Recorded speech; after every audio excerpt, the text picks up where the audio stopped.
Not long ago during our family worship time, I shared Deuteronomy 19:14 with our children. It says this, "You shall not move your neighbor's landmark, which the men of old have set, in the inheritance that you hold in the land that the Lord your God is giving to you to possess." Now, why would I do such a thing? Two of my kids are under the age of 10 after all, and none of them are landowners, at least as far as I know. It's because this little case law, like many others under the Old Covenant, is directly downstream from two of the 10 Commandments.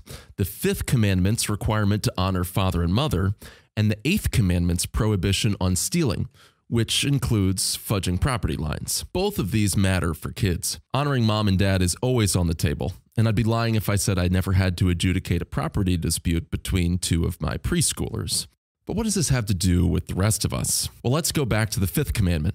If we take this command seriously, we'll honor not only our parents, but also their parents and their parents too, and so on. We must honor not only our fathers, but also our forefathers. The way we show such respect can vary widely. We don't worship our ancestors or think that they were without sin, but we should judge them with the judgment of charity, the same way we want our descendants in 5 centuries to look back upon us.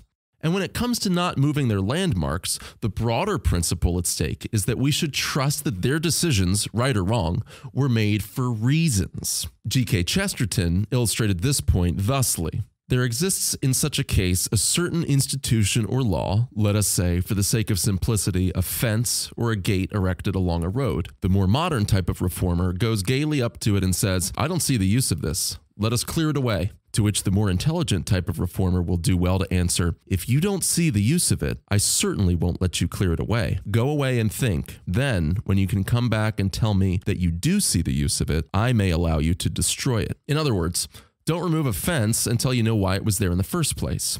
Or in the words of Robert Frost, "Before I built a wall, I'd ask to know what I was walling in or walling out, and to whom I was like to give offense." All that to say this. History is crucial to the Christian faith.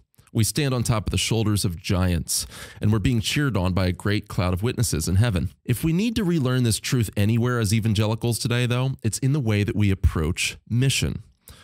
To be relevant, we're told, we must lay aside our creeds, too Catholic, our confessions, too Western, and even the idea of proclamational preaching itself, too monologue-y. We approach ministry as presentists, and not the gift-giving kind. We only live in the moment. We concern ourselves with the here and now, and with the newest and most innovative ways of reaching the lost or building successful ministries.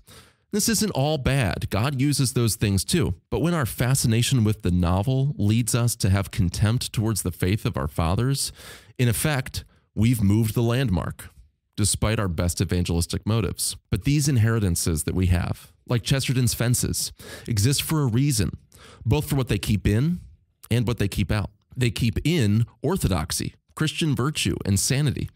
In short, they keep in what Jude calls the faith once for all given to the saints.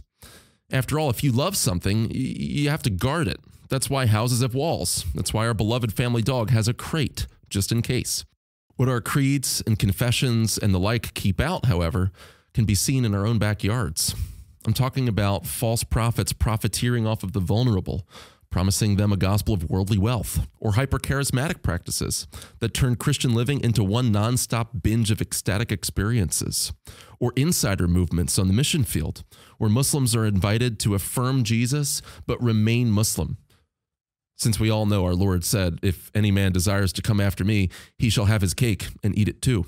These types of errors aren't always innocent mistakes. They're pushed by wolves, and good fences keep the sheep away from these types of wolves. So it may not seem fun, and it's not going to score us any points in the latest missions journal. But we must put our forefathers' landmarks back in place. We need to stop trying to be original in matters of timeless truth. There's 2 Latin phrases that can help us here. First, we must tolle lege, that is, take up and read. Read what, you may ask? Well, let's go ad fontes, back to the sources. We need to read old dead guys, in other words. Thus says the Lord, "Stand by the roads and look and ask for the ancient paths, where the good way is, and walk in it and find rest for your souls." Jeremiah 6:16. Yes, to be faithful to the mission, we must love our neighbors. And as it turns out, fences do indeed make good neighbors after all. Thanks for watching. We produce this show not only to model a biblical worldview, but to move you out into the world. Be a part of God's mission. Find your role in advancing the gospel at abwe.org.